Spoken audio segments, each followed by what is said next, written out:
Assalamualaikum warahmatullahi wabarakatuh. Alhamdulillah wassalatu wassalamu ala Rasulillah wa ba'd. Terima kasih Al-Fadhil pengurusi, juga kepada rakan panel kita daripada Thailand, Al-Fadhil Ustaz Abdullah Hakim, sidang penonton yang dirahmati Allah sekalian.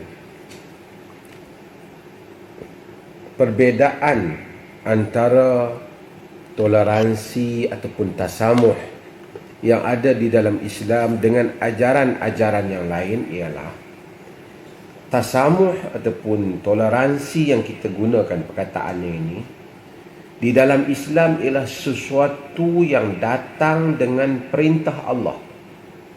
Ia adalah soal bagaimana kita beragama, bukan setakat kita bertolak ansur ataupun tasamuh ini kerana nak mengambil hati orang lain. Takut nanti orang luar kata apa pula, ataupun takut nanti pihak-pihak lain bertindak balas kepada kita. Bukan. Toleransi yang ada di dalam Islam ini ialah toleransi di atas perintah Allah Subhanahu wa taala. Allah tidak mahu kita sebagai pengikut agama, penganut agama Islam, pengikut Nabi Muhammad sallallahu alaihi wasallam melampaui batas di dalam berurusan dengan mereka yang berbeza agama dengan kita. Jadi itu dahulu perkara pertama yang kita kena tahu. Bila kita tahu hal itu, kita tahu orang Islam apabila mereka tasamuh, mereka bertoleransi, mereka ada tolak ansur, bukan kerana mereka nak mencari apa-apa keuntungan, bukan kerana mereka nak mengambil hati, tapi kerana mereka mematuhi titah perintah Allah Subhanahu wa taala. Dan Allah Subhanahu wa taala, Tuhan Islam itu, Tuhan yang diimani oleh orang Islam itu, Tuhan yang tidak bersifat perkauman, Tuhan yang sebenar. Sebab itu dalam Islam ni, Tuhan ni tidak ada sebarang imajinasi ataupun tidak ada sebarang gambaran Tuhan yang menyamai makhluk.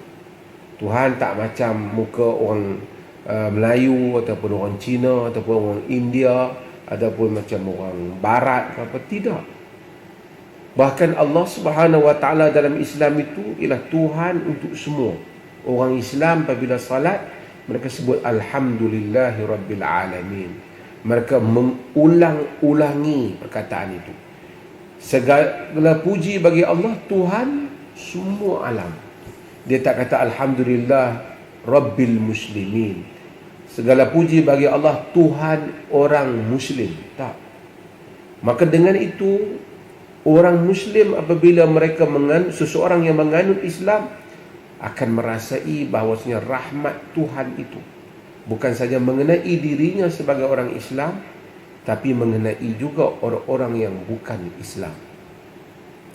Rahmat Islam dan ajaran Islam itu bukan datang daripada satu pihak yang mempunyai kepentingan perkauman ataupun agama, tapi datang daripada Tuhan pencipta yang mencipta kesegala-galanya.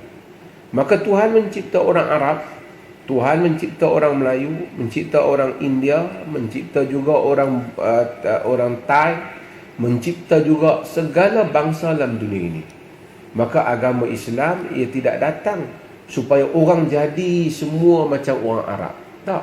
Memang Al-Quran dalam bahasa Arab, tapi kalau satu orang itu lahir, dia tak berpakaian dengan baju Arab, pakai baju Melayu ataupun pakai pakaian Siam saja ke, ataupun pakai pakaian India ataupun Eropah, tapi akidah dia akidah Islam, kepercayaan dia kepercayaan Islam, ibadah dan ibadah Islam, akhlak dia akhlak Islam, dia berhak, dia akan diberi peluang oleh Allah untuk memasuki syurga sama seperti yang lain. Maka sebab itu apabila Islam datang, macam disebut oleh Al-Fadhil Ustaz pengurusi tadi, Islam datang, dia datang kepada Nabi kita Muhammad sallallahu alaihi wasallam. Nabi Muhammad itu menerima, dia ada pakai jubah Syamiyah, Syam ketika itu dalam sebagai riwayat Bukhari, jubah Rumiyah. Rom itu, Rom dikenali dengan hubungan mereka sebagai sebuah kerajaan Kristian. Nabi pakai jubah mereka. Nabi tak kata, oh ini jubah orang kafir Kristian. Tak. Nabi pakai apabila dia hadiahkan. Baju Yaman, Nabi memakainya. Kemudian Islam pergi ke negeri-negeri, Nabi tak kata kamu ubah pakaian mereka. Orang Parsi dengan segala caranya, datang ke India dengan cara orang India, orang Cina dengan caranya, menyebabkan Islam menjadi the fastest religion, agama yang paling cepat untuk tersebar. Kerana Islam tak suruh manusia mengubah latar kaum, kerana kaum itu sendiri dicipta oleh Allah. Bahkan rahmat Islam apabila datang, dia tidak menyatakan kamu semua ikut Arab dari segi kebudayaan dan seumpamanya. Memang Al-Quran dalam bahasa Arab, bacaan ibadah dalam bahasa Arab itu sebagai standard, tapi dia tak kata kamu kena makan makanan Arab baru kamu jadi masuk Islam, kamu kuat makan nasi Arab ke, suka makan kambing macam masakan Arab kan, tak, ataupun pakai jubah Arab, tak. Bahkan agama pergi jauh lebih daripada itu. Allah Subhanahu wa taala menyatakan, ya ayuhan nas inna khalaqnakum min dzakarin wa unsa wa ja'alnakum syu'uban wa qabaila lita'arafu. Kami jadikan kamu laki dan perempuan, dan kami jadikan kamu berbangsa-bangsa dan berpuak-puak lita'arafu, supaya kamu mengenali, kamu tahu budaya dia, kamu tahu latar dia, kamu mempelajari sesuatu daripada dia. Islam tak salahkan juga kalau orang Arab nak pakai pakaian Parsi. Orang Parsi yang masuk Islam ketika itu memakai pakaian Arab. Dan ini akan kita lihat dalam sejarah Islam yang begitu bermakna bahawa agama tidak didominasikan ataupun hanya dikontrol atau dikuasai oleh orang Arab. Saya selalu buat contoh yang sama di dalam fiqh umpamanya. Mazhab yang besar, mazhab itu banyak, tapi mazhab yang besar yang kekal yang ada dengan kita, Abu Hanifah, Nu'man bin Thabit, dia bukan orang Arab, dia orang Parsi. Dan kita di dalam bahasa, dalam ilmu alat, kita ada Abu Ali Al-Farisi, dia orang Parsi. Kita ada Sibawai, dia juga orang Parsi, bukan orang Arab. Kita ada Al-Imam Al-Bukhari, dia juga orang Bukhara, yakni daripada jalur Parsi. Kita ada Imam Muslim juga, banyakkan yang menyatakan dia Parsi walaupun ada khilaf tentang. Kita ada Al-Tirmidzi, kita ada Abu Dawud, kita semua mereka ni, kita ada Ibnu Majah, kita ada semua mereka ini, An-Nasai, mereka bukan orang Arab. Menunjukkan demikian Islam merentasi kaum. Bukan saya nak merentasi kaum, bahkan merentasi juga agama, keadilan yang diberikan untuk semua pihak. Dan ini adalah merupakan agama yang kita anuti, dan agama ini sepatutnya menjadikan kita sebagai umat contoh, ummatan wahidah, umat yang satu yang kuat dalam masa yang sama.